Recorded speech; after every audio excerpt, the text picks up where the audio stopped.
Bihar today news, हम हैं बिहारियों की आवाज, क्योंकि हम हैं आज का बिहार।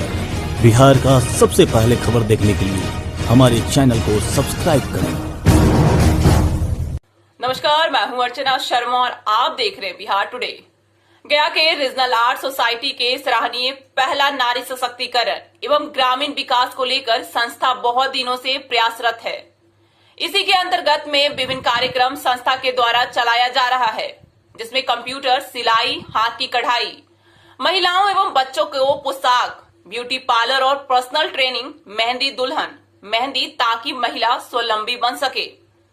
संस्था के सचिव अंशु अग्रवाल ने बताया कि अगर सरकारी तौर पर मदद मिले तो और भी बेहतर हम समाज के लिए कार्य करेंगे। आइए देखते हैं चंदन भारती की खास रिपोर्टिंग। नमस्कार, मैं हूं चंदन भारती और आप देख रहे हैं बिहार टुडे न्यूज। अभी हम हैं गया में स्थित है रीजनल आर्ट सोसाइटी, जहां बच्चों लोग को हुनर के तौर पर सिखाया जाता है ताकि उनको अपना स्किल को डेवलप कर सके इस संस्था के द्वारा और उन्हें कुछ जॉब मिल सके। अभी हमें रीजनल आर्ट सोसाइटी के अंतर्गत में पढ़ाई हो रही है कंप्यूटर की। आप देख सकते हैं कि सारे बच्चे लोग कुछ सिस्टम पर बैठे हुए हैं और कुछ थ्योरी ले रहे हैं। आइए उन लोग से हम जानना चाहेंगे कि रीजनल आर्ट सोसाइटी के द्वारा किस तरह से कंप्यूटर सिखाया जा रहा है और इसको सीखने से क्या फ़ायदा होगा आने वाले भविष्य में। क्योंकि जो टेक्निकल का ज़माना है, 21वीं सदी में हर चीज़ टेक्निकल हो गया है, चाहे एंड्रॉयड्स का ज़माना आ जाए, कंप्यूटर का आ जाए, जिससे लोगों को स्किल डेवलप करना बहुत मुश्किल था एक समय, लेकिन आज के ज़माने में बहुत सारे संस्था है, संस्थान के द्वारा सिखाया जा रहा है। यहाँ पर क्या लक्ष्य क्या है भविष्य में, क्या होना चाहिए?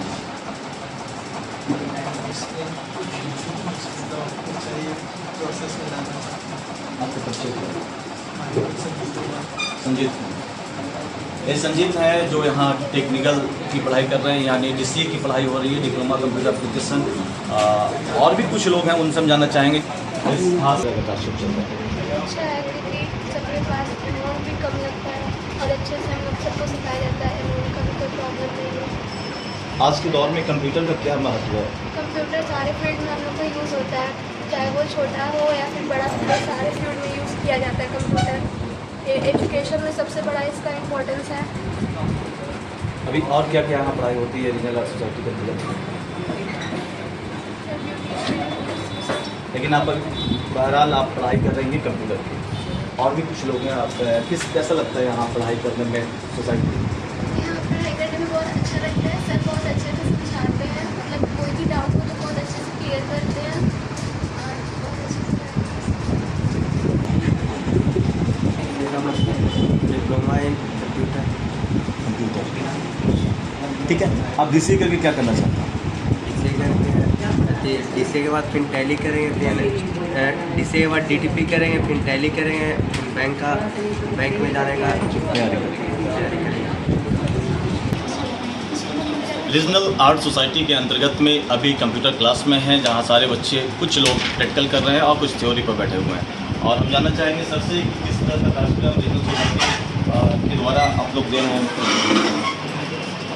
अभी कोविड के बाद अब बहुत सारे बच्चे लोग एडमिशन लिए। कोविड के दौरान बहुत सारे कम बच्चे एडमिशन लिए थे। अभी सारे स्टूडेंट अभी उपस्थित होकर अच्छे से पढ़ाई कर रहे हैं। बहुत सारे कंप्यूटर्स का इम्पोर्टेंस के कारण क्या करते हैं, हर जगह वर्क नहीं कर पाते हैं, जिससे क्या होता है बहुत सारे स्टूडेंट को डायरेक्ट कहीं पर वर्क करना पड़ता है, तो ये प्रॉब्लम फेस करना पड़ता है। कंप्यूटर DCA कंप्लीट करने के बाद बहुत सारे ये क्या करते हैं, बहुत सारे कोर्सेज को करने के बाद इजीली कहीं पे जाके काम कर लेते हैं, जिससे वो काफ़ी सेटिस्फाइड हो जाते हैं। मेरा नाम आनंद कुमार हुआ, मैं यहाँ शिक्षक। किस तरह का कार्यक्रम आप चला रहे हैं बच्चों के बीच में? सर, हमने ये रीजनल आर्ट सोसाइटी 1994 से रजिस्टर्ड किया। 21/1860 के अंतर्गत मेरा ये सोसाइटी रजिस्टर्ड है, जिसके अंतर्गत स्किल डेवलपमेंट का हम ज़्यादातर ट्रेनिंग वही देते हैं, कुछ अवेयरनेस प्रोग्राम्स करते हैं। महिलाओं को जो जिनके अधिकारों के बारे में जिन्हें पता नहीं है, उनकी जागरूकता भी उस विषय से संबंधित कराते हैं। मेरा एम मेन यही है कि स्किल डेवलप करके महिलाएं आर्थिक रूप से स्वतंत्र हो जाएं, क्योंकि बहुत बार ऐसा होता है कि अगर हम कोई व्यापार कर रहे हैं तो उसके लिए पूंजी की ज़रूरत होती है, लेकिन अगर हमारे हाथ में ही हुनर हो जाए तो वैसी स्थिति में हमको कहीं और जाने की ज़रूरत नहीं है, लोग हमारे पास आते हैं। कोर्स मैंने बहुत सारे महिलाओं को ट्रेनिंग दिया है, और जितने भी लोगों को ट्रेनिंग दिया है उसमें 80 से 85% महिलाएं रोजगार पा चुकी हैं।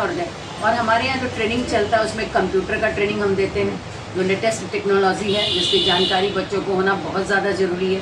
दूसरा है पार्लर की ट्रेनिंग, जिसमें पार्लर में भी बहुत ज़्यादा स्कोप है। इतना ज़्यादा स्कोप है कि उसमें अगर आप इंटर करते हैं और काम अच्छा करते हैं तो मुझे नहीं लगता है कि आपको भूखा मरने की ज़रूरत कभी पड़ेगी। दूसरा मेहंदी का ट्रेनिंग, मेहंदी भी आज एक बहुत अच्छे इंडस्ट्री के रूप में उभर के आया है। और चौथा, हम कुछ क्राफ्ट वर्क बनवाते हैं जिसमें सुतरी से पौधान बनवाते हैं या कुछ बोर्ड्स वगैरह बनवाते हैं, उसका अपना एक अलग इम्पोर्टेंस होता है।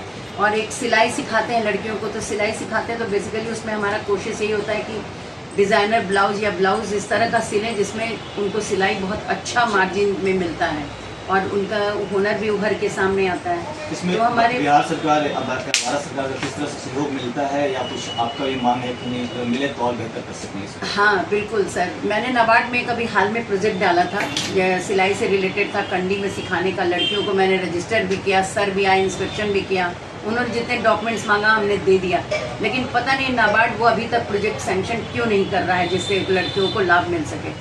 कोई बात नहीं, हमने अपने स्तर से सिखाया। ये अलग बात है कि सरकार जो चीज़, जो सुविधाएं लोगों को, स्टूडेंट्स को, प्रतिभागियों को दे सकती है वो ऑब्वियसली हम संस्था वाले नहीं दे सकते हैं। जैसे हम विकलांगों के लिए कुछ काम करना चाहते हैं, वो लोगों की मांग थी कि मैडम आप तो बीजेपी से जुड़ी हुई हैं और आप तो लोगों के बीच उठती बैठती हैं, तो कुछ हम लोग के लिए ऐसा कीजिए कि वो बैटरी वाला साइकिल हम लोग को मिल जाए ताकि हम लोग अपना रोजगार के समय पे वहाँ स्थल पे आराम से पहुँच सकें, नहीं तो बहुत मेहनत करना पड़ता है।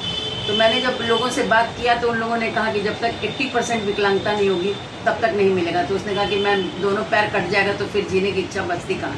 तो मैंने भी कहा कि ठीक है, ये तो सही बात है, कोई भी काम करने चलिएगा तो एनजीओ के चलते, वो सृजन घोटाला के चलते इतना मुश्किल हो गया है कि काम करने का कोई भी ऑफिसर प्रोजेक्ट जल्दी देने को तैयार नहीं। उन्हें लगता है कि एनजीओ में जब भी होता है तो इस तरह का घोटाला होता है, वो काम नहीं करते हैं, पैसे का गबन कर लेते हैं।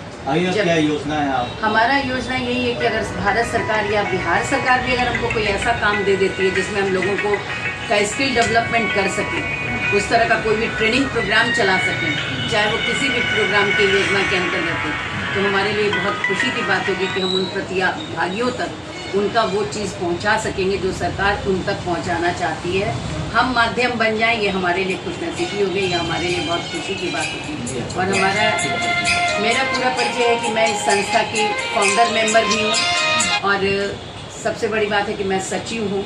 ऑफिशियली सारा काम हमारे साइन से होता है, सब कुछ होता है, और मैं इसे बहुत ही एक पैशन के रूप में करती हूँ, एक इस पर सोशल वर्क करने के ख्याल से करती हूँ। कमाने और खाने के संस्था के रूप में मैंने इसे कभी नहीं देखा। भगवान की कृपा से हमारे पास ऐसा है कि हम ये करने के बाद भी आराम से इसे चला सकते हैं। सरकार से मेरा इतना ही कहना था कि जब वो नीति आयोग में हम लोगों का रजिस्ट्रेशन लेती है तो नीति आयोग में लेने के बाद वो सारा डॉक्यूमेंट्स ले लेती है, तो फिर उसे इफ़ बट नहीं लगाना चाहिए। अगर कोई हम लोग प्रोजेक्ट के लिए सबमिशन करते हैं तो उस प्रोजेक्ट पर उसे गौर करना चाहिए, हमारा इंस्पेक्शन करा लेना चाहिए, हमसे एक इंटरव्यू रख लेना चाहिए, और उसके बाद हमें उस प्रोजेक्ट को सैंक्शन करके मॉनिटरिंग कराना चाहिए। ये नहीं कि सैंक्शन करने के बाद आप छोड़ दीजिए, आप कॉन्टिन्यूअस मॉनिटरिंग कराइए।